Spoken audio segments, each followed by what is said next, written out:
shout out to my people. Green, silver, black, and white, always repping for my Eagles. Hey, hey, welcome to the podcast, we gon' keep it real. Get it hype when the team stepping on the field. We all we got, we all we need. Philadelphia Eagles, lock in with me. It's a Philly thing, you ready? Let's go.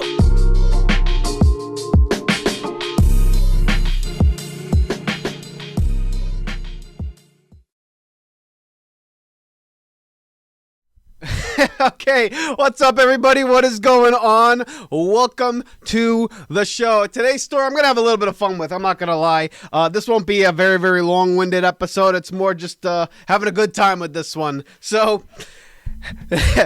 I'm going to say in a joking manner that the Philadelphia Eagles have hired a new assistant head coach, ChatGPT, ladies and gentlemen. Listen, there's an article by Zach Berman from The Athletic talking about how Nick Sirianni has used ChatGPT as a way to reflect on his tenure in Philadelphia, to come up with new stories as a way to help bring perspective and motivate some of the players. I find it hysterical. I think people who hate Nick Sirianni are going to use this as fuel to the fire to suggest that he's phony, that he's not real, he doesn't know what he's doing, all that jazz. But in reality, I think it's more just, when you read the article, you kind of get what he's saying. You kind of get what the purpose of the exercise was. It's just to keep himself grounded and to understand, like, hey, they write stories and they try to make up stories about the things that we've accomplished here in Philadelphia. So that's what he used ChatGPT for. But it is a little bit funny to suggest that, hey, the Philadelphia Eagles' head coach uses ChatGPT as a way to motivate players. I do find it pretty funny. And in a time where ChatGPT and AI is something that is very, very paramount in today's society as a way to, gather information and stuff like that, I do find it funny. So I'm going to have a little bit of fun with this one. Hey, ChatGPT, I'm having a little bit of trouble here designing my offense. I need a play for 4th down and 12 at the 20-yard line in the NFC wildcard playoff game on 4th down with my season on the line. What's the play you need me to call?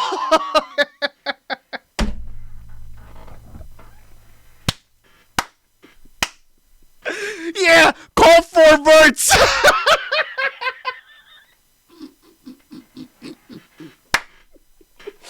Oh, holy crap. I'm telling you, the internet's hysterical. This is one of the funnier stories I think we have this offseason thus far. Listen, this is not to take away from Nick Sirianni, but this is a fun little thing to have just to poke fun at him. And for anybody who hates Sirianni, this is going to be something that you're going to use as a way to buffer your argument. But we're going to get into the funniness of this in just a moment. Before we do that, let me just quickly introduce you to the show. This is the Riding the Bench Eagles podcast. I'm the host, Asif Badi. Like you, I'm a Birds fan that talks about the Birds, only the Birds, and nothing but the Philadelphia Eagles. So please do us a favor here. Help us grow this channel organically by shooting this video a thumbs up, commenting your thoughts in the comment section below, and subscribing to the channel. Also, check us out on Apple Podcasts and Spotify. Leave a 5-star review because in the end, it doesn't cost you a damn thing to go ahead and hit the subscribe button on those platforms. So we appreciate your support on the opposite side of the camera, on the opposite side of the airwaves. Listen, okay, again, when you look at the article, he's not using AI to come up with answers, okay? It's, again, I'll read you a little bit of a snippet of the article. For Nick Sirianni, this is from Zach Berman from The Athletic. AI offers fresh material entering a pivotal Eagles season. And basically, the premise of the article is that let me just give you the Nick Sirianni quote. Okay, he goes, "We created stories that the people are looking up on ChatGPT." Fill me in on the letters. Nick Sirianni said in a June during a roundtable interview, "What keeps it more fresh than what we've done or what we're about to do?" So again, it's a weird quote, but basically the premise of it is that there are times where Nick Sirianni gets the hatred and the vitriol of many people in the fan base, including myself. I've been very critical of Nick Sirianni, just like I've been very critical of Jalen Hurts. And when you look at it in the grand scheme of things, the worst season that Nick Sirianni has had in Philadelphia has been a 9-8 playoff wildcard berth in Jalen Hurts' first year as a starter, where the team had no expectations at all. And that's something that I think people tend to forget about this era of the Philadelphia Eagles with Nick Sirianni and Jalen Hurts. But it is funny that he was very open about the fact that he uses ChatGPT to be able to come up with some sort of idea to help bring fresh stories or to keep himself grounded during this offseason, which is coming in with a lot of high expectations. So like I said, can you imagine on the sideline, Nick Sirianni and the Eagles brass are sitting there and they're like, hey, guys, it's 4th down and 12. We're at the 20. We're down 4. In the wild card game, we need a play call. Hey, ChatGPT, give me your best play call. And then they come up with fucking 4 verts.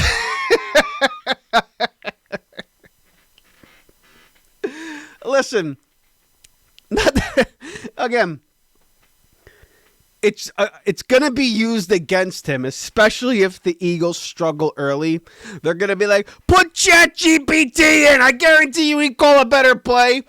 And people who are critical of Sirianni are going to use this as a way to say this guy is not coming up with anything original in terms of his playbook.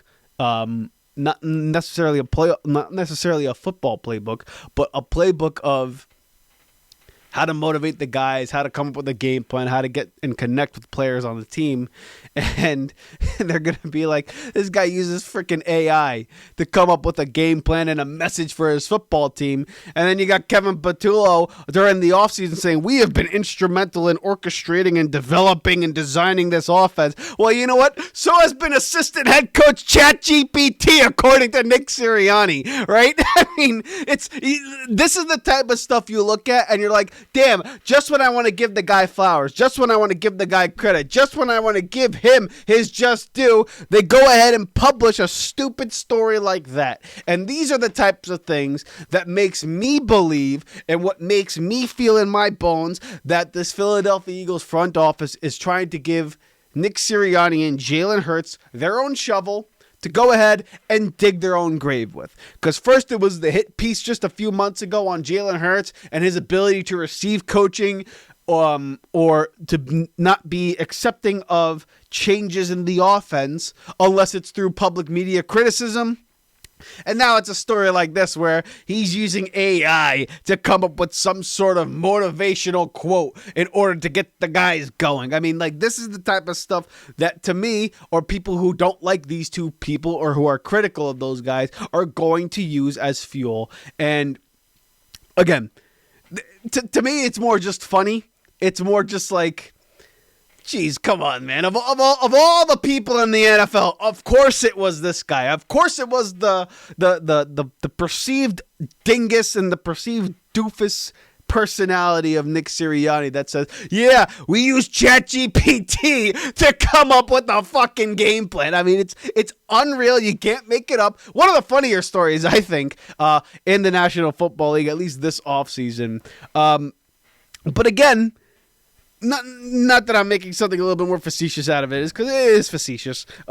Point being is that Nick Sirianni, unfortunately, is suffering from the high expectations that reside in Philadelphia, and same with Jalen Hurts. They're both in an area, both on a football team, both in a city that demands excellence and will let you know that you're not playing up to snuff or you're not doing your job.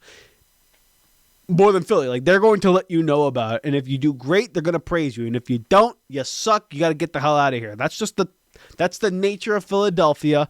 I disagree with it half the time. I think a lot of the times people need to take a chill pill and just be like, hey, you know, it ain't that bad in the city of brotherly love in terms of football here. Okay, guys? But nonetheless, they are making so many changes to the offense. They're making so many changes to the program. And to me, it's leading to the idea that they are going to try and rebuild this thing on the fly. And they're saying, hey, you know what? Jalen Hurts, here's your shovel. Nick Sirianni, here's your shovel. You can either dig a grave or make a beautiful platform and beautiful base, so that way you can continue accumulating success here. So I've said it before, it's a make or break year. I think it's a rebuild year for Philadelphia. This story doesn't necessarily help with that. It was just a little bit of a funny tidbit that, like, hey, Nick Sirianni uses ChatGPT in order to come up with some motivational quotes to get the guys going again. It's just all the criticisms of Nick Sirianni. This is just one of those things you look at and you're like, of course it was this guy using AI to try to get football players to be motivated again, right? Now, again, this will be the last little bit that I say about this. I've gotten long-winded enough about it. Again, there's nothing wrong with using AI. There's nothing wrong with trying to find ways to become a better coach and stuff like that. It's just funny that of all the people in the NFL, they published the story, Nick Sirianni's the guy that's using ChatGPT. I wonder if they have a paid subscription for ChatGPT, and if that gets deducted from his salary. Like, hey, this guy's part of the coach. I wonder if the Philadelphia Eagles have that guy on the payroll. Do they have ChatGPT on the payroll? Zach Berman, why don't you go look that up? Go find out if ChatGPT is on the payroll of the Philadelphia Eagles. I guarantee you go to their website, you're not going to find ChatGPT on their fucking coaching staff. So you know what? This is what we're going to do from now on. Whenever the Philadelphia Eagles win, we're going to give you a slight little bit of credit, ChatGPT, for your contribution to success, and if we lose, I'm gonna freaking rip you because you're the reason we're losing ball games, okay? So that's the new scapegoat, ladies and gentlemen. ChatGPT is gonna be the new scapegoat for the Philadelphia Eagles if we lose ball games. So you know what? Kudos to Nick Sirianni, kudos to the organization, because now we know this right here is the new scapegoat for what is going to be potentially a long year for the Philadelphia Eagles. Bravo. Thank you for this story, Zach Berman. This is a good story to have. This is a funny one. And that's really all I got for this story. Let me know what your thoughts are in the comment section below. ChatGPT is the new... here we go. Here's a headline for you. Last little bit. Sources close to the Philadelphia Eagles front office and the Eagles brass have interviewed and hired new assistant head coach ChatGPT. Next year, they've interviewed other potential candidates such as Claude, Gemini, OpenAI, and they have finally settled on ChatGPT as the new assistant head coach for the Philadelphia Eagles and offensive design. You can't make it up. It's good shit. It's funny stuff. Okay. That's all I got. I'm not going to say much more than that. This is just a little bit of a funny little thing that I saw on The Athletic. Let me know what your thoughts are in the comments section below. On that note, everybody, take care, be well, be safe. And the next time we come onto this episode, or the next time you see me on the Riding the Bench Eagles podcast, we'll be talking about the Washington Commanders versus the Philadelphia Eagles in an NFC East division review, the final one before training camp starts by the end of next week. And we'll have a lot more content going forward in terms of discussing the outcomes of training camp and all that jazz. So with that, be well. We'll see you next time, everybody. Hey, thank you so much for getting through this episode of the Riding the Bench Eagles podcast. If you want more content just like this, hit the subscribe button below to lock in with me. Thank you so much for your support on the opposite side of the camera, and check us out on other platforms in the description box below. And we'll see you back here next time for the next episode of the Riding the Bench Eagles podcast.